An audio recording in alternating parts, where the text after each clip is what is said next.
पवित्र नावाला धन्यवाद असतो. आज परत एकदा देवाने आपल्याला सुंदर संधी वचन ऐकण्यासाठी दिलेली आहे. आणि आज आपण देवाचे जे वचन आहे ते शिकणार आहोत. आणि आजचा आपला विषय आहे, जर तुमच्या कलागुणांना घेऊन तुम्हाला डावलण्याचा प्रयत्न होत असेल, तेव्हा तुम्ही कशा प्रकारे वागायला. ठीक आहे. आजचा आपला हा जो विषय आहे तो आज आपण काय करणार आहोत, समजून घेणार आहोत. सर्वांनी आपल्या नोट्स मध्ये आजच्या विषयाचं नाव लिहून घ्या. मी परत एकदा तुम्हाला आजच्या विषयाचं नाव सांगतो. आजच्या विषयाचं नाव आहे, जर तुमच्या कला गुणांना घेऊन तुम्हाला डावलण्याचा प्रयत्न होत असेल, तेव्हा तुम्ही कशा प्रकारे वागायला हवे. हा आजचा आपला काय आहे, विषय आहे. आणि आपण पाहतो की अनेक वेळा लोकांकडून अशा लोकांना डावलण्यात येतं ज्यांच्यामध्ये अनेक चांगले असे कलागुण आहेत. आणि ते अशा कलागुणांनी भरलेल्या लोकांना का डावलतात, हे पण आपण काय करणार आहोत, सविस्तरपणे येणाऱ्या दिवसांमध्ये शिकणार आहोत. पण आज आपण शिकणार आहोत की ज्या वेळेला तुमच्यामध्ये जे काही कलागुण असतात, त्या कलागुणांना घेऊन ज्या वेळेला तुम्हाला डावलण्यात येतं. डावलणं म्हणजे ज्या वेळेला तुम्हाला हेतू पुरस्सर, ज्या वेळेला तुम्हाला लांब केलं जातं. ठीक आहे. किंवा तुम्हाला तुमच्याकडे दुर्लक्ष केलं जातं, किंवा तुम्हाला हेतू पुरस्सर जे आहे तुम्हाला डावलण्यात येतं. ठीक आहे. त्यावेळेला तुम्ही कसं वागलं पाहिजे हे आज आपण शिकणार आहोत. आणि येणाऱ्या दिवसांमध्ये जी लोक तुम्हाला डावलतात, ती तुम्हाला का डावलतात हे पण आपण शिकणार आहोत. ठीक आहे. मग आज हा जो विषय आहे ना, हा आपण शिकत असताना ह्या विषयामध्ये सर्वात पहिली गोष्ट आपण लिहून घेणार आहोत की ही तुमच्या नोट्स मध्ये लिहा, देवाने दिलेले गुण कोणालाही हिरावून घेता येत नाही. तुमच्या वहीमध्ये लिहा, देवाने तुम्हाला दिलेले गुण कुणालाही हिरावून घेता येत नाही. आता या वेळेला आपण रोमकरांचं पत्र 11वा अध्याय आणि वचन 29 आपण वाचणार आहोत. आणि देवाने आपल्याला जे काही कलागुण दिलेले आहेत, किंवा ज्या काही कलागुणांनी देवाने आपल्याला भरलेलं आहे, हे कलागुण कोणीही आपल्यापासून जे आहे ते हिरावून घेऊ शकत नाही. मग वचन काय म्हणत आहे हे आपण समजून घेणार आहोत. आणि कोणीतरी रोमकरांचं पत्र 11वा अध्याय आणि वचन 29 वाचण्यासाठी मला मदत करा. कारण देवाला आपल्या कृपादानाचा व पाचारणाचा अनुताप होत नाही. Very good. देवाने जे काही कृपादान, देवाने जे काही कलागुण त्याच्या लेकरांना दिलेले आहे. ठीक आहे.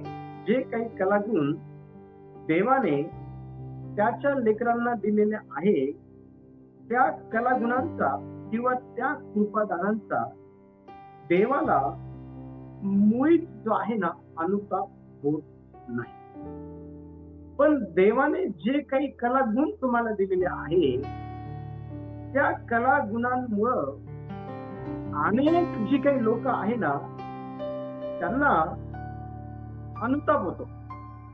किंवा अनेक जे लोक आहे ना, ज्यांना तुमच्यामध्ये असलेले जे काही देवाने दिलेले चांगले कलागुण आहे ते आवडत नाही, त्यावेळेला ते तुम्हाला दूर करतात.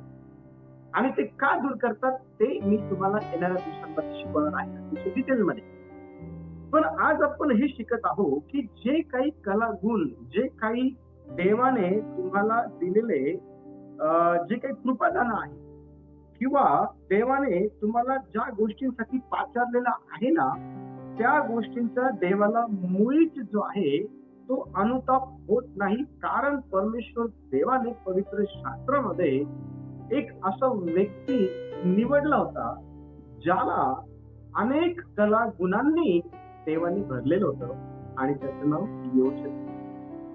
योसेफ हा त्याच्या भावांकडून जे आहे ना, त्याच्या भावांकडून त्याला त्याचा तिरस्कार करण्यात आला. त्याच्या भावांनी त्याला डावललं. त्याच्या भावांनी त्याला गुलाम म्हणून विकून दिलं. त्याचे जे भाऊ आहे ना, त्याच्या भावांनी त्याच्या बरोबर अतिशय वाईट जी वागणूक आहे ती केली आणि अतिशय वाईट वागणूक त्याच्या भावांनी त्याच्याबरोबर का केली? कारण त्याच्यामध्ये अनेक कलागुण होते.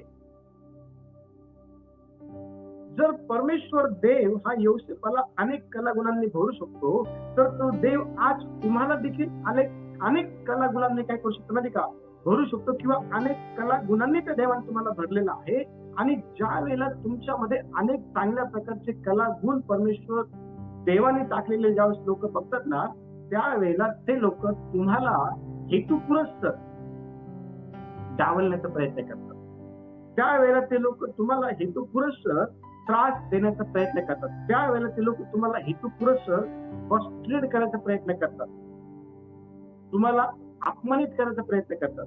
तुमच्या विरोधात षडयंत्र करायचे प्रयत्न करतात. लक्ष द्या, योसेफा विरोधामध्ये त्याच्या सख्या भावांनी अनेक डावपेच केले. त्याला खड्ड्यामध्ये टाकलं, त्याला गुलाम म्हणून विकून टाकलं मिस्र देशामध्ये.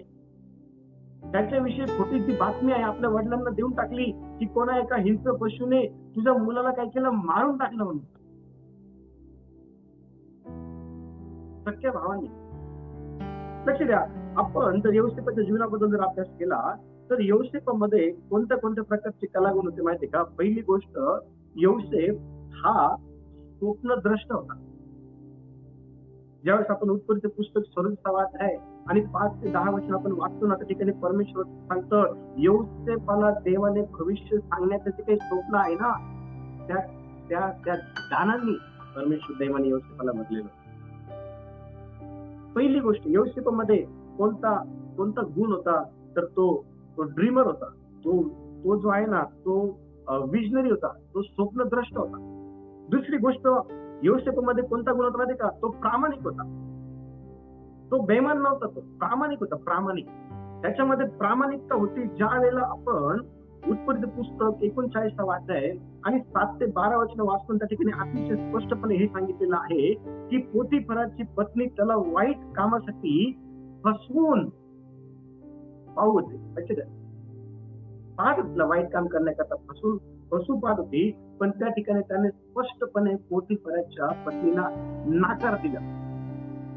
तो म्हटला त्या ठिकाणी की माझ्या मालकाने माझ्या हातामध्ये सर्व काही दिलेलं आहे, तुम्हाला सांगतो, आणि मी माझ्या मालकाच्या विरोधामध्ये कुठल्याही प्रकारची गोष्ट करणार नाही, न देवाच्या विरोधामध्ये करणार. त्याच्यामध्ये प्रामाणिकपणा होता. लक्ष द्या. तिसरी गोष्ट आपण पाहतो की तो विश्वासू होता. त्याच्यामध्ये विश्वासूपणाचा कलागुण होता योसेफामध्ये. आणि ज्यावेळेस उत्पत्तीचे पुस्तक 39 अध्याय दुसरं वचन 41 अध्याय आणि 40 वचन आपण वाचतो ना, त्या ठिकाणी अतिशय स्पष्टपणे आपल्याला हे पाहायला भेटतं की गुलाम म्हणून, कैद म्हणून आणि शेवटी मिस्र देशाचा प्रधान म्हणून ज्या वेळेला त्याला अनेक भूमिका निभावावा लागला ना, ती प्रत्येक भूमिका त्याने विश्वासपणे निभावली. प्रत्येक भूमिका त्याने बेईमानी नाही केली. तो त्याच्या प्रत्येक कामाशी, मग ते लहान असो किंवा मोठा असो, प्रत्येक कामाशी तो विश्वासू राहिला. प्रत्येक कामाशी. ज्यावेळेस आपण 4 त्याच्यामध्ये असलेला गुण पाहतो ना, तो क्षमाशील होता. त्याच्या भावांनी त्याच्या बरोबर इतक्या भयानकरित्या वाईट कृत्य करून त्याला त्रास दिलेला असताना देखील ज्या वेळेला त्याचे भाऊ हे मिस्र देशामध्ये अन्न विकत घेण्यासाठी गेले, त्यावेळेला आपण पाहतो उत्पत्ती पुस्तक 50 अध्याय 20 ते 21 वचनामध्ये की त्याने आपल्या भावांना क्षमा केली. त्याने बदला नाही घेतला. तुम्ही मला खड्ड्यामध्ये टाकलं, तुम्ही माझ्या बापाला खोटी न्यूज दिली, तुम्ही मला विकून टाकलं मिस्र देशामध्ये, तुम्ही माझे हालाल केले, तुम्ही मला खूप त्रास दिला, तुम्ही मला छळलं, हेतू पुरस्कार माझ्या मला तुम्ही त्रास दिला. काहीच नाही. तो काहीच बोलला नाही आपल्या भावांना. वचन सांगतं की त्याने आपल्या भावांवरचा सूड घेण्याऐवजी त्यांच्यावरती प्रेम केलं. त्यांच्यावरती प्रेम केलं. योसेफामध्ये क्षमाशीलता होती, क्षमा करण्याचं गुण योसेफामध्ये होता. आणि लक्ष द्या, योसेफामध्ये 5वा जो गुण कोणता ना, तो देवाचं भय धरणारा होता. देवाचं भय धरायचं. उत्पत्ती पुस्तकाच्या 42व्या अध्यायाच्या 18 वचनामध्ये जेव्हा आपण वाचतो ना, योसेफ त्या ठिकाणी म्हणत आहे की मी देवाला घाबरतो. देवाचं भय त्याच्यामध्ये होतं. तो म्हटलं की एवढं मोठं कृत्य करून मी माझ्या देवाच्या विरोधात पाप कसं करू. योसेफ हा देवभीरू व्यक्ती होता. देवाचं भय त्याच्यामध्ये होतं. 6वा जो गुणधर्म त्याच्यामध्ये होता तो होता शहाणपणा आणि व्यवस्थापनाचं कौशल्य त्याच्यामध्ये होतं. उत्पत्ती पुस्तक 41 अध्याय आणि 33 ते 40 वचन जेव्हा आपण वाचतो ना, वचनामध्ये अतिशय स्पष्टपणे सांगितलेलं आहे की मिस्र देशाचा अन्नाचा साठा त्या ठिकाणी अतिशय मोठ्या प्रमाणामध्ये त्याने करून ठेवला त्या दुष्काळाच्या काळामध्ये. व्यवस्थापन करणारा आणि शहाणपणाने भरलेला अशा प्रकारचा पुरुष जर पवित्र शास्त्रामध्ये जर कोण असेल तर त्याचं नाव योसेफ आहे. आणि देवाने त्याला ह्या सर्व प्रकारच्या कला कौशल्यांनी भरलेलं होतं. त्याच्यामध्ये संयमता त्याच्यामध्ये होती. तो त्या ठिकाणी तुरुंगामध्ये त्याने कुठल्याही प्रकारचं चुकीचं काम केलं नव्हतं, तरी पण त्याला तुरुंगामध्ये टाकण्यात आलेलं होतं. परंतु अशा वेळेला तो निर्दोष आहे हे साबित करण्याचा प्रयत्न त्याने केला नाही. त्या ठिकाणी त्याने संयम ठेवला. त्याच्यामध्ये संयमतेचा त्याला गुणधर्म आपल्याला पाहायला मिळतो. संयमते. पुढचा जो कला गुणधर्म आहे त्याच्यामध्ये आपल्याला 8वा तो नम्र होता. तो हो, योसेफ जो आहे ना तो नम्र होता. कारण उत्पत्ती पुस्तकाच्या 40व्या अध्यायाच्या 8व्या वचनामध्ये आपण पाहतो की राजाला जे स्वप्न पडलं ना, राजाच्या स्वप्नाचा अर्थ कोणीही सांगू शकला नाही. कोणीच सांगू शकलं नाही. पण फक्त आणि फक्त राजाच्या स्वप्नाचा अर्थ हा योसेफाला सांगता आला. पण योसेफाने राजाच्या स्वप्नाचा अर्थ सांगितल्यानंतर पण योसेफामध्ये आपल्याला कुठल्याही प्रकारचा गर्व दिसत नाही. योसेफामध्ये आपल्याला कुठल्याही प्रकारचा जो काही मीपणा आहे ना तो दिसत नाही. योसेफामध्ये आपल्याला फक्त एक गोष्ट दिसते, ती जर काय आहे तर ती आहे नम्रता. नम्रतेच्या कला गुणाने देवाने त्याला भरलं होतं. 9वा जर कोणता गुण त्याच्यामध्ये असेल तर तो होता संवेदनशीलता त्याच्यामध्ये होती. कारण त्याने आपल्या भावांना इतक्या वर्षानंतर पहिल्यांदा त्या दुष्काळाच्या काळामध्ये मिस्र देशामध्ये अन्न विकत घेण्यासाठी जेव्हा येताना पाहिलं, त्यावेळेस वचन सांगतो उत्पत्ती पुस्तक 43वा अध्याय 30वा वचन आणि 45वा अध्याय 1 ते 2 वचनामध्ये तो आपल्या भावांना पाहून रडला. तो संवेदनशील होता. आपल्या भावांना त्याने पाहिजे इतक्या वर्षानंतर. कारण त्याचं जीवन अतिशय खडतर होतं. त्याला मिस्र देशामध्ये विकून टाकण्यात आलं. त्याला गुलाम म्हणून पोतिफराच्या घरामध्ये राहावं लागलं. कुठल्या प्रकारच्या चुकीच्या गोष्टी न करता त्याला जेलमध्ये टाकण्यात आलं. जेलमध्ये इतके वर्ष त्याने घातले. अतिशय खडतर जीवन त्याचं होतं. आणि अतिशय खडतर जीवन त्याचं करणारं जर कोण असेल तर त्याचे भाऊ होते, ज्यांना त्याने क्षमा केली, ज्यांना पाहून तो रडला. तो संवेदनशील होता. कम्पॅशन पर्सन होता. आणि शेवटची गोष्ट, तो देवावर पूर्ण विश्वास ठेवणार होता. Complete trust in God. देवावरती पूर्ण विश्वास ठेवणार होता.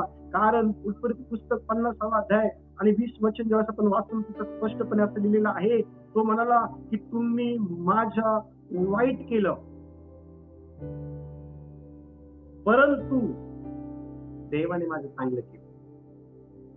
बघा कोणीतरी ते वचन वाचा, उत्पत्ती पुस्तक 50 अध्याय आणि 20 वचन काय म्हणत आहे? उत्पत्ती अध्याय 50 आणि 20 वचन. तुम्ही माझे वाईट योजले, पण देवाची योजना बऱ्याचसाठी होती, की त्याने करून बहुत लोकांचे प्राण वाचावे, हे तुम्ही आज पाहताच आहात. Amen. Praise the Lord. Hallelujah. काय म्हणत आहे योसेफ आपल्या भावांबरोबर बोलत असताना? तो म्हणत आहे की माझ्या भावांनो, मी माझ्या बापाने सांगितल्याप्रमाणे तुम्हाला भाकर घेऊन आलो होतो. तुम्ही मेंढर चारण्यासाठी इतके लांब आलेले असताना तुमचा शोध करत मी आलो. तुम्ही भुकेले राहू नये म्हणून मी इतक्या लांबून भाकरी घेऊन आलो तुम्हाला. मी तुमचं चांगलं योजलं, मी तुमच्या बरोबर चांगलं वागलो, मी तुमच्या बरोबर चांगलं बोललो, मी तुमच्या बरोबर चांगलं राहिलो, मी तुमचं वाईट चितलं नाही. आणि तो म्हणत आहे या ठिकाणी तुम्ही माझं वाईट योजलं. मी काय केलं होतं तुम्हाला? काहीच नाही केलं नव्हतं, फक्त स्वप्न सांगितलं होतं फक्त, बस. सूर्यचंद्र तारे आणि 11 पेंड्या, काय काय दुसरं काय बोललं? पण तुम्ही माझं वाईट योजलं. तुम्ही मला विकून टाकलं, तुम्ही मला खड्ड्यामध्ये टाकलं, तुम्ही माझ्या बापाला खोटी बातमी तुम्ही दिली. मला अनेक त्रासातून, परेशानीतून, समस्येतून, अपमानातून, निंदेतून, छळातून, दुःखातून, रडण्याच्या अवस्थेतून, अपमानातून तुमच्यामुळे मला जावं लागलं. तुम्ही जर तसं केलं नसतं, म्हणत तुम्ही माझं वाईट योजलं, पण आज पाहता अनेकांचे प्राण वाचवे म्हणून देवाने ते चांगल्यासाठी योजलेलं आहे. लक्ष द्या, ज्या वेळेला लोक तुम्हाला डावलतात ना, तुमच्यामध्ये असलेले सर्व प्रकारचे चांगले कलागुण बघून ज्यावेळेस लोक तुम्हाला दूर करतात ना, तुम्हाला डावलतात ना, लक्ष द्या.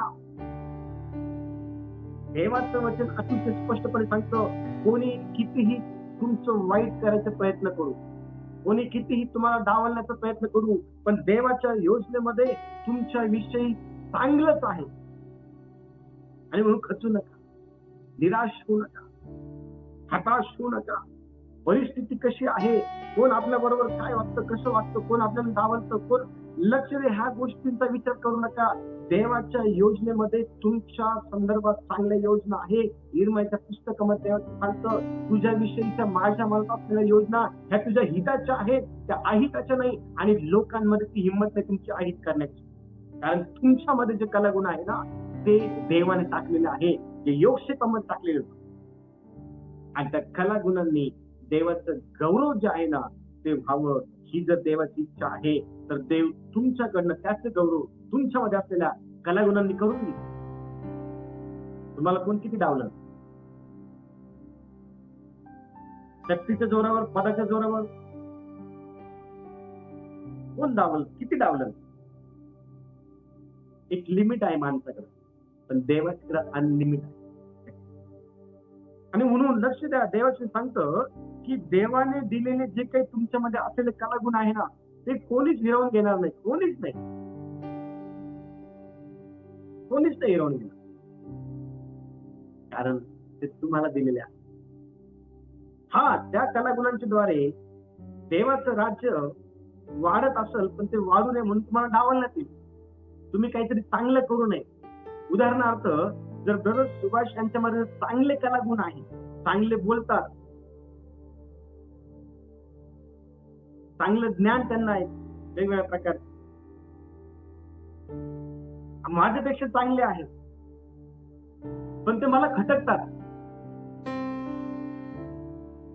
म्हणून मी त्यांना माझ्यापासून दूर करायचा प्रयत्न करतो, म्हणून मी त्यांना डावलण्याचा प्रयत्न करतो. पण लक्ष द्या, मी डावलत काय माहिती का? कारण माझ्यामध्ये त्यांच्यासारखे कलागुण नाही, म्हणून मी त्यांना डावलत आहे. माझ्यामध्ये जलसी आहे, माझ्यामध्ये अनसिक्युअरपणा आहे, माझ्यामध्ये असा स्वभाव येतो, माझ्यामध्ये असे विचार येतात की तो व्यक्ती माझ्यापेक्षा चांगलं करत आहे, तर तो व्यक्ती इतरांच्या दृष्टीमध्ये चांगला होईल आणि त्याने चांगलं होऊ नये म्हणून मी त्याला डावलण्याचा प्रयत्न करतो.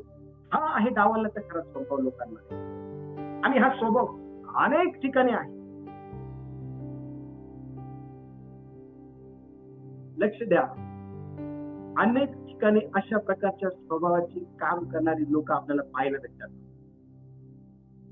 चर्चेसमध्ये आहे, वेगवेगळ्या प्रकारच्या संस्थांमध्ये आहे, वेगवेगळ्या प्रकारच्या डिनॉमिनेशन्स मध्ये आहे, वेगवेगळ्या प्रकारच्या ठिकाणामध्ये असे लोक तुम्हाला पाहायला भेटतील. कामाच्या ठिकाणी तुम्हाला असे लोक पाहायला भेटतील. ही एक विकृती आहे. देवासाठी हे लोक अडखळ नाही, देवाचं राज्य वाढू नये म्हणून हे लोक अडखळ नाही.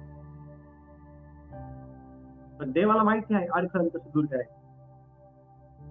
देव सर्व ज्ञानी आहे, देव सर्वव्यापी आहे, देव सर्व समर्थ आहे. देवाला एक दिवस देवाला 1000 वर्षासारखं आहे आणि देवाला 1000 वर्ष हे एका दिवसासारखं आहे.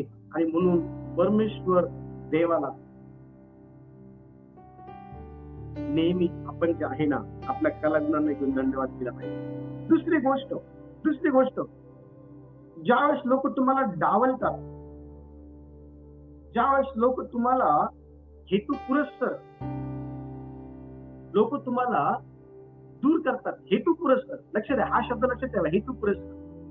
ज्यावेळेस लोक तुम्हाला दूर करतात ना त्यावेळेला तुमच्या मनामध्ये त्या लोकांविषयी कटुता न ठेवता तुम्ही त्यांना क्षमा केली पाहिजे. दुसरा मुद्दा लिहून घ्या. जे तुम्हाला डावलतात त्या लोकांप्रती तुम्ही तुमच्या मनामध्ये कटुता न ठेवता त्यांना तुम्ही क्षमा केली पाहिजे. आपण क्षमा करत नाही. आपण म्हणतो माझ्या बरोबर पॉलिटिक्स करता का, मला डावलण्याचा प्रयत्न करता का, माझ्या बरोबर असं वाटतं का, मी पण तुम्हाला बघेल.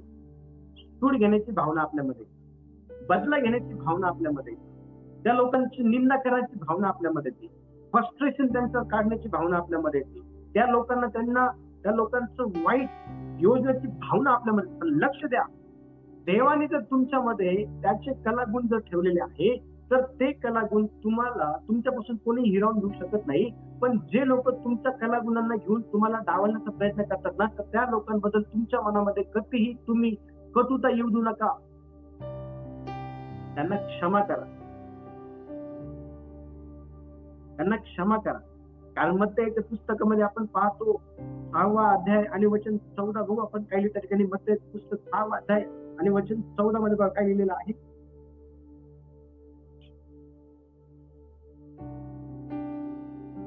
कारण जर तुम्ही लोकांना त्यांच्या अपराधाची क्षमा केली तर तुमचा स्वर्गीय पिता तुम्हालाही क्षमा करेल. Very good. वचनामध्ये अतिशय सटीकपणे दिलेलं आहे. डावलणं हा एक अपराध आहे त्या लोकांनी तुमच्या विरोधामध्ये केलेला. न केवळ तुमच्या विरोधात, त्याने देवाविरुद्ध पण अपराध केलेला आहे.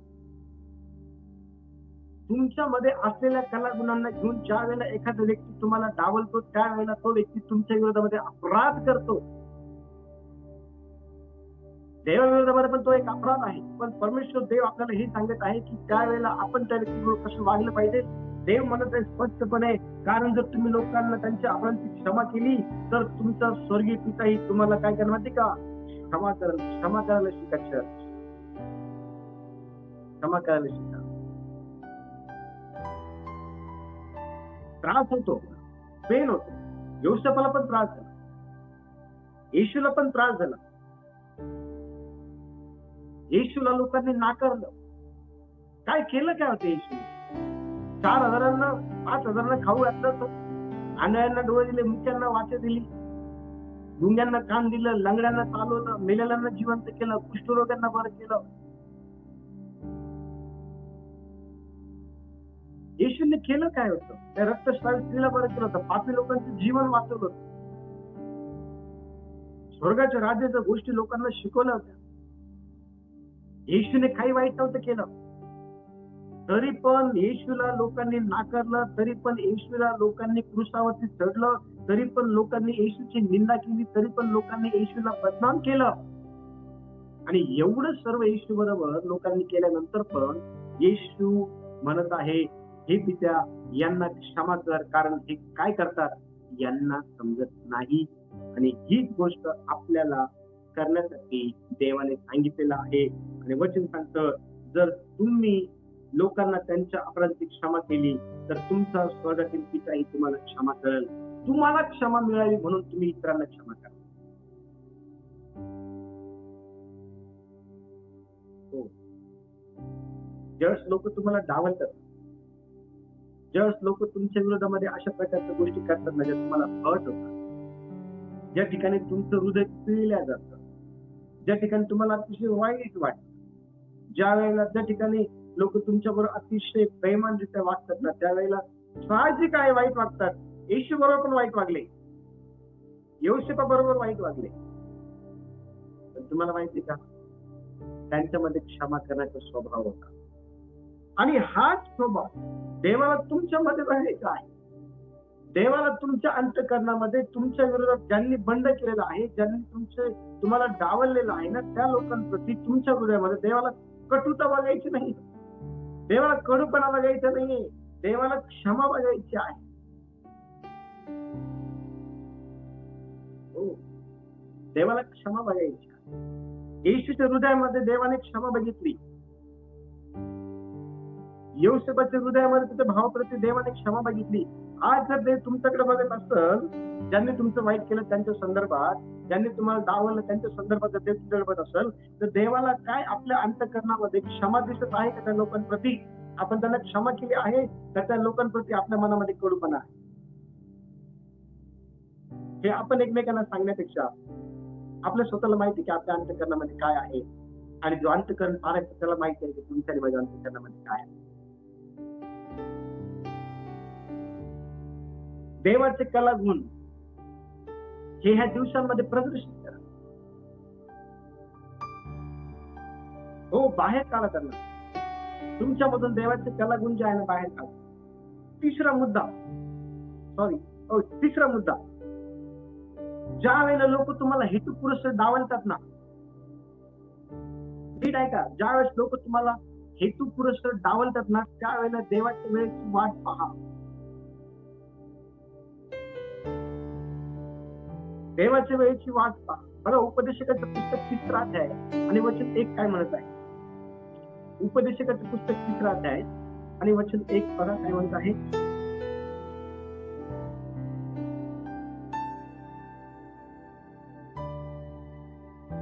सर्वांचा काही उचित काळ म्हणून असतो, भूतलावरील प्रत्येक कार्याला समय असतो. Very good. सर्वांचा काही उचित काळ म्हणून असतो, आणि भूतलावरील प्रत्येक कार्याला काय असतं माहिती का? समय असतो. देवाच्या समयाची वाट पहा. तुम्हाला लोक डावलतात ना, निराश होत. तुम्हाला लोक हेतुपुरस्सर दूर करतात ना, हताश होऊ नका, निराश होऊ नका. त्यांच्याबद्दल मनामध्ये कटुपणा ठेवू नका, क्षमा ठेवा. ते तुम्हाला डावलतात म्हणून काय झालं? देव नाही डावलत ना, संपला विषय. देवाच्या योजनेमध्ये अजून पण तुम्हाला उंच करायचं आहे ना, मग लोकांना तुम्ही जे आहे ना, एवढं सिरियस घेऊ नका. कारण भूतलावर सर्वांचा काही उचित काळ म्हणून असतो, असं परमेश्वराचं वचन जर आपल्याला सांगत आहे, तर लक्ष द्या, देवाचं वचन हे पूर्ण सत्य आहे. देव माणूस नाही की कुठं बोलत नाही. देव माणूस नाहीये. देवाचं वचन त्याच्या मुखातून निघाल्यानंतर ते कार्य केलं, बिना कार्य केलं तर त्याच्याकडे परत येत नाही. हा, कार्य केल्यानंतर त्याच्याकडे. देव माणूस नाही की तुला बाडी करत. देवाने तुम्हाला उंच करायचं ठरवलेलं आहे ना, तर लोकांना किती पण डावलू द्या तुम्हाला, कारण तुमच्यामध्ये असलेले कला गुण त्याद्वारे देवाला त्याचं गौरव करून घ्यायचं आहे, त्याद्वारे देवाला त्याचं राज्य वाढवायचं आहे, त्याद्वारे देवाला अनेक लोकांना स्वर्गाच्या राज्यामध्ये आणायचं आहे, आणि म्हणून देवाला त्याचं काम करू द्या. दावीद राजा आहे ना, दावीद राजा, त्याचा राजा म्हणून अभिषेक केलेला होता. पण तुम्हाला माहिती का, त्याला त्या इस्रायलाच्या गादीवर बसण्यासाठी खूप वर्ष लागली.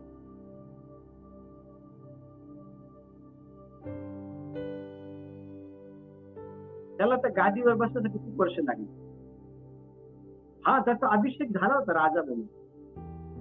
देवाने तुमचा अभिषेक केलेला आहे एका विशिष्ट कार्य करण्याकरता, त्याच्या राज्याच्या गौरवासाठी. पण तुम्हाला माहिती का, त्या पोस्ट पर्यंत, त्या पदापर्यंत यायला वेळ लागू शकतो. दाविदाला बरेच वर्ष लागले त्याच्या गादीवर, राजाच्या गादीवर बसण्यासाठी. हा, पण राजाच्या गादीवर बसण्या अगोदर त्याला राजा म्हणून अभिषेक केलेला होता. देवाने तुम्हाला अभिषेक केलेला आहे ना, पण त्या पोस्ट पर्यंत जाण्याकरता तुम्हाला जर वेळ लागेल, लागू द्या. देवाची वेळ ही नेहमी परफेक्ट वेळ असते. माणसाच्या वेळेनुसार त्या पदावर बसणं रॉंग आहे. देवाच्या वेळेनुसार त्या पदावर बसणं चांगलं आहे. का माहिती का? कारण तुमच्यामध्ये कला कौशल्य असलेले असतात ना, त्याद्वारे देवाला तिथे गौरव करून घेतात. आणि उन्हा दिवसांमध्ये देवाच्या वेळेची काय करा माहिती का? वाट पहा. देवाची वेळ ही माणसाच्या वेळेपेक्षा पण भारी आहे. माणसाकडे लिमिट वेळ आहे, लिमिट. स्तोत्र संहितेच्या पुस्तकाच्या 90 अध्यायामध्ये स्तोत्रकार म्हणतो की 80 वर्ष, 70 वर्ष आणि शक्य असेल तर 80 वर्ष. माणसाकडे लिमिटेड वेळ, देवाकडे अनलिमिटेड वेळ आहे. देवाकडे अनलिमिटेड वेळ. हो. आणि म्हणून देवाच्या वेळेची काय करा माहिती का? वाट पहा. देवाची वेळ सर्वोत्तम वेळ आहे. देवाची वेळ सर्वोत्तम असते. तुम्ही विचार पण केला नसेल. अशा प्रकारे परमेश्वर देव की काय देव तुम्हाला उंची करेल. डावलणार तुमच्या आजूबाजूला पण नसतं. डावलणारे पण विचार करतात की काय करायला गेलं आणि काय झालं. या दिवसांमध्ये जास्तीत जास्त देवाने तुमच्यामध्ये टाकलेल्या कला कौशल्यावरती काम करा. काम करा. चौथा मुद्दा लिहा. सत्य व न्यायासाठी उभं राहा. लोक तुम्हाला का डावलतात माहिती का? कारण त्यांनी जर तुम्हाला डावललं नाही, तुम्ही जर त्यांच्या बरोबर राहिले आणि तुमच्यामध्ये सत्य आणि न्याय करण्याची जर कला कौशल्य आहे, तर त्याच्या साहाय्याने तुम्ही त्या लोकांना विरोध करू शकता. कारण त्यांची जी कामं आहे ना, ती चोरी करण्याची कामं आहे, गडबड करण्याची कामं ते करतात, फसवेगिरीची कामं ते करतात, लबाडी, पारदर्शकता त्यांच्यामध्ये नसते. आणि त्यांचं पाप हे उघडकीस येऊ नये म्हणून, त्यांच्या अंधारातल्या गोष्टी प्रकाशामध्ये येऊ नये म्हणून ते तुमच्या ठाई असलेल्या सत्य व न्यायाला ते घाबरतात. म्हणून ते तुम्हाला डावण्याचा प्रयत्न करतात. त्यांना भीती असते की बुवा ह्या व्यक्तीला जर आपण जवळ केलं तर हा व्यक्ती आपल्या सर्व प्रकारच्या चुकीच्या गोष्टी बाहेर आणल. आणि म्हणून ते लोक तुम्हाला काय करतात माहिती का? लांब ठेवतात. ते लोक तुम्हाला डावण्याचा प्रयत्न करतात हेतू पुरस्सर. कारण त्यांना त्यांच्या चुकीच्या गोष्टी ह्या सर्वांसमोर येऊ द्यायचे नसतात. चोरी करायला चान्स भेटत नाही त्यांना. खोटं बोलायला त्यांना चान्स भेटत नाही. हेराफेरी करायला त्यांना चान्स भेटत नाही. जर तुम्ही त्या ठिकाणी असाल बेस्ट वे काय करतात का? ते म्हणतात की अशा व्यक्तीला लांब करा. मग त्यांना संधी भेटली, स्पेस भेटतो त्यांना. पण लक्ष द्या, वचन काय सांगत आहे? कोणीतरी मत्तयाचं पुस्तक 10 अध्याय आणि जसं 22 वचन पहा. काय म्हणत आहे? मत्तय 10 अध्याय 22 वचन. आणि माझ्या नावामुळे सर्व लोक तुमचा द्वेष करतील, तथापि जो शेवटपर्यंत टिकेल तोच तरेल. हा, माझ्या नावामुळे सर्व लोक तुमचा द्वेष करतील. बघा, तुमच्यामध्ये असलेलं सत्य आणि न्यायाचे कला कौशल्य जे आहे ना, ते देवाकडून तुम्हाला मिळालेलं आहे. आणि तुम्ही देवाला घेऊन वागत असताना लोक तुमचा द्वेष करतील. तुम्ही देवाला घेऊन वागत असताना लोक तुमचा द्वेष करतील. आणि त्यांना तुमच्यामध्ये असलेले देवाचे कला कौशल्य आवडत नाही. त्यांना आवडतं ते देवाला फसवणं. त्यांना आवडतं स्वतः लपणं, चुकीच्या गोष्टी करणं, हेराफेरी करणं. हे त्यांना आवडतं. त्यांना पवित्र जीवन नाही आवडत. आणि म्हणून ते तुमचा द्वेष करतील, तुम्हाला डावलतील, तुम्हाला लांब ठेवतील, तुम्हाला जवळ करणार नाही, तुमच्या बरोबर षड्यंत्र करतील, तुम्हाला पाडतील. तुम्हाला लक्ष द्या, देव सांगतं ज्या वेळेला अशा प्रकारे लोक चोऱ्या करतील, खोटं बोलतील, ज्या वेळेला लोक चुकीच्या गोष्टी करतील, त्यावेळेला त्या लोकांसमोर उभं राहा आणि त्यांना अर्थ दाखवा त्यांच्या चुकीच्या गोष्टी संदर्भात. डोळ्यात डोळे घालून त्या लोकांसोबत बोला. त्यांचं पाप त्यांना दाखवा, त्यांच्या चुका त्यांना दाखवा. त्यांच्या चोऱ्या त्यांना दाखवा, त्यांच्या लबाड त्यांना दाखवा, त्यांना पारदर्शकता काय आहे हे त्यांना शिकवा. त्या लोकांना जे तुमच्या काही असलेल्या न्यायाचा आणि सत्याचा द्वेष करतात आणि चोऱ्या करतात तुमच्या मागे. अनेक ठिकाणी या गोष्टी चालू आहेत, अनेक ठिकाणी चालू आहे. स्पेशली देवाच्या राज्यामध्ये या गोष्टी चालू आहेत. स्वतःला पास्टर म्हणतात, स्वतःला सेवक म्हणतात, स्वतःला लीडर म्हणतात, स्वतःला पुढारी म्हणतात, स्वतःला खूप धार्मिक दाखवतात, पण आतमध्ये काय माहिती का? वचन सांगतं, प्रभू येशू ख्रिस्त अतिशय स्पष्टपणे मत्तेच्या पुस्तकामध्ये शास्त्री आणि पुरुषांना म्हणाला, तुम्हाला हाय असो, तुम्ही बाहेरून चुना लावलेल्या गबरा आहे, पण आतमध्ये माहिती काय आहे? मेलेल्याचा वास आहे, सडलेला आहे, किडे आहे, घाण आहे. तुम्ही सुंदर दिसतात, बाहेरून सुंदर आहे, बाहेरून सुंदर आहे, आतमध्ये काय काम आहे? अहो ढोंग्यांनो, तुमची पुढी दुर्दशा होईल. अतिशय स्पष्टपणे प्रभू येशू ख्रिस्त शास्त्री आणि पुरुषांना बोलतो. ह्या पण काळामध्ये शास्त्री पुरुष जे ढोंग घेऊन देवाच्या सेवेला विपरीत वळण देतात, देवाची सेवा कमाईचे साधन करून बसतात, स्वतःच्या ऐश्वर्यामध्ये साधन देवाच्या सेवेचे करून बसतात, देवाच्या सेवेला आलेला पैसा स्वतःच्या ऐश्वर्यासाठी वापरतात. अनेक ठिकाणी चालू आहे आणि म्हणून ते तुम्हाला दूर ठेवतात, तुम्हाला डावलण्याचा प्रयत्न करतात. का माहिती का? कारण तुमच्यामध्ये सत्य आहे, तुमच्यामध्ये न्याय आहे, तुम्ही मुळीच चुकीच्या गोष्टी पकडून घेतल्या. आज मला एक मेसेजने फोन आला. मी व्हॉट्सअप वरती माझ्या कालचा व्हिडिओ मी टाकला आणि एका पास्टरने तो ऐकला. त्याच्यावरती फक्त पोस्टर होत, माझं नाव वगैरे काय होतं एकदम बारीक होतं. ते जस्ट क्लिक केलं त्यांनी आणि त्यांना विषय आवडला. ते म्हटले की विषय चांगला आहे, पण बघू पुढे काय चालू आहे काय नाही. ते म्हटले की त्यांनी पूर्ण 55 मिनिटाचा व्हिडिओ त्यांनी बघितला आणि त्यांनी मला फोन केला. माझ्या चॅनलवरती फोन नंबर होता, त्यांनी मला फोन केला. ते म्हटले फास्ट तुम्ही सिस्टमॅटिक रित्या प्रत्येक जे काही विषय आहे ना, ते आजच्या संदेशातून जे सांगितले ना, ते माझ्या हृदयाला स्पर्श केले आणि सध्या ही काळाची गरज आहे. तो म्हटला अनेक ठिकाणी फ्रॉड चालू आहे आणि ते म्हटले फक्त तुमचा तेवढाच व्हिडिओ नाही बघितला, तुमचे अनेक व्हिडिओ मी चेक केले म्हणे. प्रत्येक व्हिडिओ मध्ये सिस्टमॅटिक देवाचं वचन तुम्ही शिकवलंय. आतापर्यंत मराठीमध्ये सिस्टमॅटिकपणे कोणीही देवाचं वचन युट्यूब वरती सांगितलं नाही.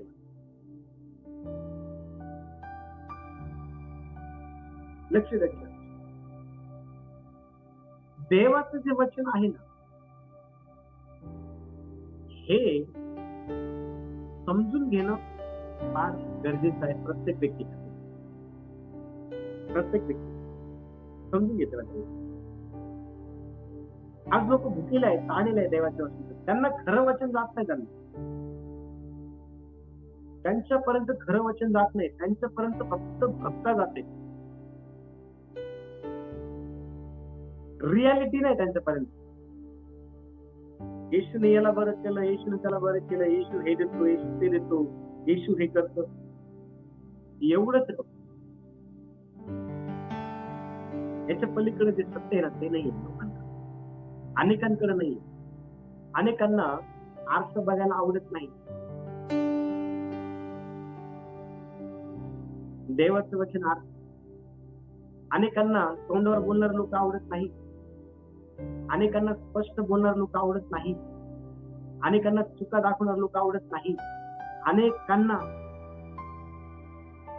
ते हद आणि चुका दाखवणाऱ्या लोकांविषयी षडयंत्र करतात, साक्षीदारणी करतात, त्याला डावलतात, त्याला लांब करतात, त्याचा रागराग करतात, त्याच्यावर ते चिडतात, त्याची मजाक उडवतात. येशूबरोबर असं केलं. येशूने लोकांना स्पष्टपणे सांगितलं. येशूच्या पाठीवरती शास्त्री पुरुषी त्यांची माणसं राहील, शब्दामध्ये पकडण्या करतात, त्याची चुका पकडण्या करतात, त्याच्याविषयी षडयंत्र करून त्याला त्रास देण्या करतात. आज पण तसे लोक आहेत. लक्ष द्या, आपला कैवारी परमेश्वर, आपला कैवारी परमेश्वर आहे हे आपण विसरता कामा नये. 5वा मुद्दा, आपल्या कार्यातून प्रामाणिकपणे देवाचा महिमा करा. देवाने तुम्हाला निवडलेलं आहे अशासाठी की तुमच्या ठायी असलेलं जे काही कला कौशल्य आहे त्याद्वारे तुम्ही देवाचा महिमा करावा. लोकांनी तुम्हाला डावललं, त्यांच्याकडे बघू नका. लोकांनी तुम्हाला दूर केलं, बघू नका. लोक तुमच्या सोबत वाईट वागत आहे, दुर्लक्ष करा. का? कारण त्यांना तुमच्यामध्ये असलेले कला कौशल्याला घेऊन तुम्ही देवाचं गौरव करून तुम्ही देवाच्या नजरेमध्ये आशीर्वाद होऊ नये म्हणून ते तुमच्या विरोधामध्ये अशा प्रकारचे षड्यंत्र करून तुम्हाला पाहण्याचा प्रयत्न करतात. तुमच्या रस्त्यामध्ये ते अडथळे निर्माण करायचा प्रयत्न करतात त्यांच्या वागणुकीच्या द्वारे किंवा त्यांच्या माणसांच्या द्वारे. पण अशा वेळेला तुम्ही काय केलं पाहिजे?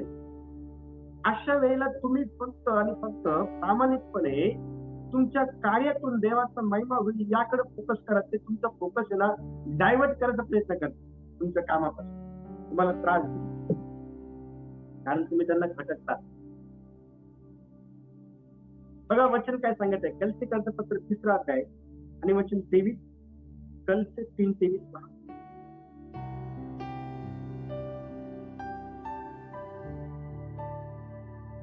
आणि जे काही तुम्ही करता ते माणसांसाठी म्हणून करू नका, तर प्रभूसाठी म्हणून जीवे भावे करा. आमेन. Praise the Lord. कुणासाठी करायचं आहे? आपण जर चांगल्या गोष्टी करतो ना तर त्या माणसासाठी करत नाही किंवा माणसाकडे बघून करत नाही. वचन सांगत आहे आणि जे काही तुम्ही करता ते माणसासाठी म्हणून करू नका. तुम्ही जे काही करतात ना ते तुम्ही करत असताना तुम्ही जीवे भावे करा आणि ते पण प्रभूसाठी करा. अनेक वेळा आपल्याला असं वाटतं की बा मी एवढं चांगलं वागतो, एवढं चांगलं बोलतो, माझं प्रार्थना जीवन चांगलं आहे, फॅमिली लाईफ चांगली आहे, माझी सेवा चांगली आहे, माझं एकंदर पवित्र जीवन मी जगत आहे, सर्व प्रकारची साक्ष मेंटेन केलेली आहे आणि तरी पण मला हे लोक डावलतात. आणि मग आता हे लोक जर माझं इतके वाईट वागतात तर मग मी देवाची सेवा न केलेली बरं. तुम्ही लोकांसाठी देवाची सेवा करत नाही, तुम्ही देवाच्या महिमेसाठी देवाची सेवा करत नाही. म्हणून लोकांकडे बघून तुम्ही तुमच्या सेवेवरती, तुमच्या वैयक्तिक जीवनावरती, तुमच्या परिवारावरती, तुमच्या वागणुकीवरती, तुमच्या प्रेयरवरती, तुमच्या दानदर्शनावरती, तुमच्या बायबल वाचनावरती बिलकुलही याचा असर होऊ नका. अनेक वेळा आपण लोकांबरोबर इतकं चांगलं वागतो पण लोक आपल्याला समजून घेत नाही आणि आपण म्हणतो की आपण एवढं चांगलं वागून पण लोक आपल्याला समजून घेत नाही. मग काय फायदा त्यांच्याबरोबर चांगलं वागून? आणि आपण चांगलं वागून सोडतो. इथेच तर चूक करतो आपण, कारण आपण त्यांच्यासाठी चांगलं वागत नाही. ज्याने आपल्याला निर्माण केलं ना त्या देवाचं कला कौशल्य आपल्यामध्ये आहे चांगलं वागण्याचं आणि म्हणून आपण देवासाठी चांगलं वागतो, लोकांसाठी नाही. लोक तुम्हाला समजून घेणार नाही ना, काही हरकत नाही, पण देव तर तुम्हाला समजत आहे ना. लोकांना तुमच्या चांगलपणाचं काही गम पसतो नाही, पण देवाला आहे ना. लोक तुमच्याबरोबर वाईट वागतात म्हणून तुम्ही चांगलं वागणं सोडणं हे चुकीचं आहे. येशूने तसं केलं नाही. येशू पेत्राबरोबर एवढं चांगलं वागला.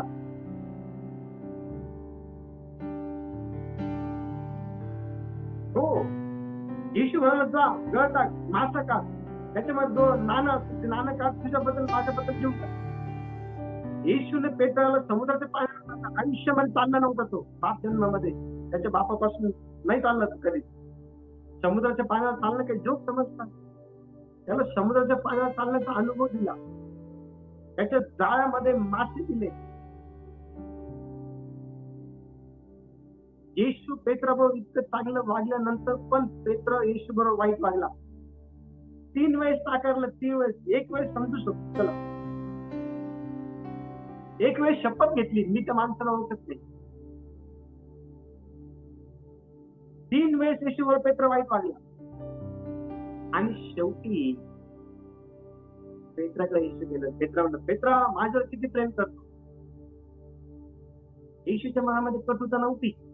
येशू असं म्हटलं नाही याने 3 वेळेस मला नाकारलं, मी याची काळजी घेतली, मी याला जवळ केलं, याला मी काय काय नाही केलं याच्यासाठी, आता याच्याकडे जायचं नाही. अशा प्रकारे येशूची माणसा नव्हती. येशू अशा प्रकारे वागला नाही. येशू म्हटला, पेत्रा तू माझ्यावर किती प्रेम करतो? योहानाच्या पुस्तकामध्ये पहा 21 अध्याय. पेत्र म्हणाला भरपूर. नाही नाही असं नाही, किती प्रेम करतो? पेत्र म्हणाला खूप. नाही रे, असं नाही, किती प्रेम करतो? पेत्र तुटला. पेत्र रडला, म्हटलं की प्रभू तुला सर्व काही माहिती आहे. लक्ष द्या, देवाने तुमच्यामध्ये ठेवलेले चांगले कला कौशल्य आहे ना, त्याप्रमाणे चांगले जीवन जगा लोकांबरोबर. लोक वाईट वागतात तुमच्या बरोबर वागू द्या. तुमच्या स्वभावामध्ये बदल व्हायला नको. येशूचा स्वभाव बदल नाही झाला. येशूचा स्वभाव बदल नाही झाला. दानिएल आहे ना, दानिएला बरोबर अतिशय भयानक षडयंत्र केलं, भयानकरित्या. पण दानिएलाने त्याच्या कार्यातून देवाचा महिमा करणं नाही थांबवलं. तो त्याला कळालं की आता फर्मानावरती सही झालेली आहे, तरी पण तो आपल्या रूम मध्ये गेला, खोलीमध्ये. यरुशलेमेच्या दिशेने असणाऱ्या खिडक्या खोलल्या, गुडघे टेकले आणि दिवसातून 3 वेळेस प्रार्थना करायची. देवाचा महिमा त्याने केला. तो घाबरला नाही. षडयंत्र करतात, मला डावलतात, मला तुम्ही हे करतात ते करतात, काही घाबरला नाही. त्याला माहिती होतं मनुष्य काय नाही. त्याला माहिती होतं देवासमोर मनुष्य काय आत्रच आहे म्हणून त्याला माहिती होतं. लक्षात, जीवनामध्ये किती कठीण प्रसंग येऊ द्या, लोक वाईट वागतात ना, तुम्ही लोकांसोबत वाईट वागू नका. चांगलंच वागा, चांगलंच वागा. शेवटचा मुद्दा लिहा, शेवटचा मुद्दा. शेवटचे 2 मुद्दे आहेत, पण वेळ भरपूर होणार आहे. कंटिन्यू करायचं आपण शेवटचे 2 मुद्दे, 6वा आणि 7वा. तर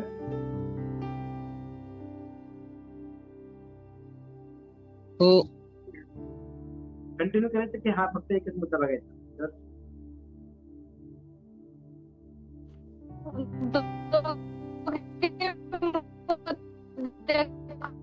ओके, ओके. 6वा मुद्दा लिहा. 6वा मुद्दा, 6वा जो मुद्दा आहे तो लिहून घ्या. ओके, 6वा मुद्दा आहे नम्रता ठेवा, गर्व नको.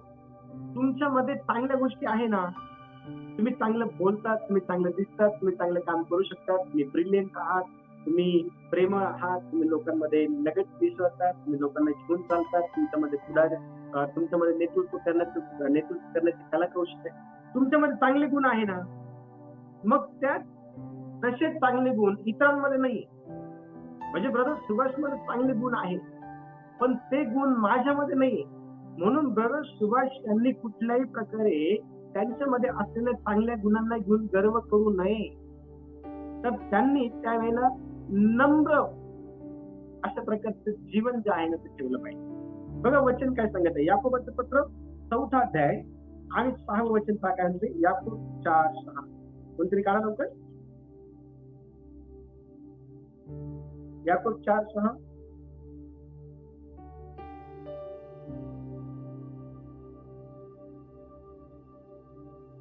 तो अधिक कृपा करतो म्हणून शास्त्र म्हणते, देव गर्विष्ठांना विरोध करतो आणि दीनांवर कृपा करतो. Praise the Lord. देव गर्विष्ठांना विरोध करतो. देवाने आपल्याला विरोध करावा असं प्रकारे आपण गर्विष्ठ बनू नये. आपल्यामध्ये कला कौशल्य आहे, आपल्याला एखादी गोष्ट कोणी शिकवलेली नाही तरी ती आपल्याला येते, याचा अर्थ हा आहे की देवाचं ते आपल्यामध्ये असलेलं कृपादान आहे. हो, मग त्या गोष्टी जर इतरांमध्ये नाहीये तर त्यामुळं आपण त्या गोष्टीला घेऊन गर्व करू नये.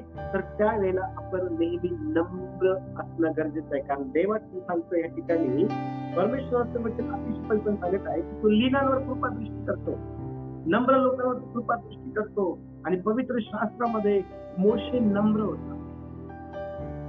मोशे हा एक उत्तम योद्धा होता. सर्व प्रकारच्या युद्धाच्या कला कौशल्य त्याला माहिती होतं. एक उत्तम असा योद्धा तो होता मोशे. त्याच्यामध्ये गर्व नव्हता, त्याच्यामध्ये गर्व नव्हता. तो नम्र होता. आणि वचन स्पष्टपणे सांगितलं की त्याच्यासारखा नम्र व्यक्ती त्याला नम्र, त्याने गर्व नाही केला. 6 लाखापेक्षा जास्त लोकांचं नेतृत्व त्याने केलं. नम्रता त्याने गर्व नाही केला. मी तुम्हाला मित्रातून बाहेर आणलं, मी तुम्हाला रानातून नेलं, मी असं केलं, मी तसं केलं, मी हे केलं. कधीच त्यांनी कधीच गर्व केला नाही. नेहमी नम्रता दाखवली. नेहमी देवाला आवडलं.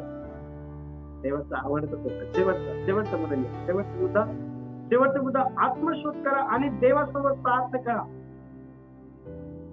आपल्या आतमध्ये बघा की कोणत्या गोष्टी मिस झाल्या आपल्याकडनं दिवसभरामध्ये, आणि ज्या गोष्टी मिस झाल्या ना, देवा ह्या गोष्टी माझ्याकडनं मिस करू नको. देवासमोर प्रार्थना करा, आत्मशोध करा आणि देवासमोर प्रार्थना करा. बघा यशाया पुस्तक 55 अध्याय 6 वचन, यशाया 55 6 काय म्हणत आहे?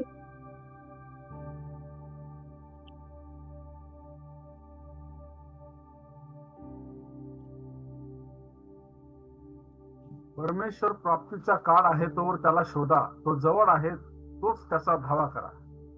Praise the Lord. सर्वांनी ह्या वचनाच्या खाली अंडरलाईन करा.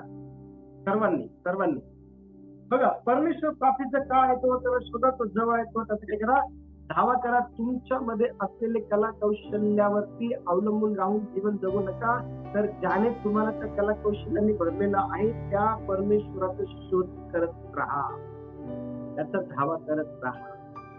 तो प्राप्तीचा काळ आहे तो पर्यंत त्याला शोधत राहा आणि लक्ष द्या.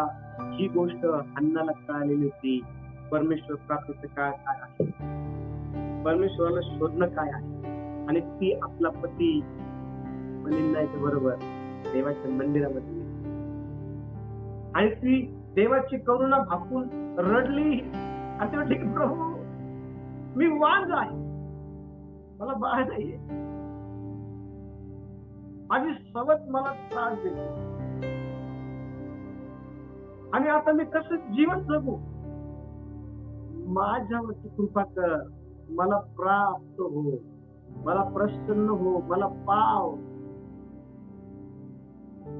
मी वचन सांगतो की परमेश्वराच्या मंदिरात देवाला सर्व काही सांगून घरी जात असताना देवाने तिची कुस मोकळी केली आणि तिला सुंदर असा मुलगा, ज्याचं नाव शौवेल आहे. लक्ष द्या, परमेश्वराने शोधा. तुमच्यामध्ये असलेल्या चांगुलपणावरती कला कौशल्यावरती अवलंबून राहू नका, देवावरती अवलंबून. देवाला लोक डावलतील, डावून द्या.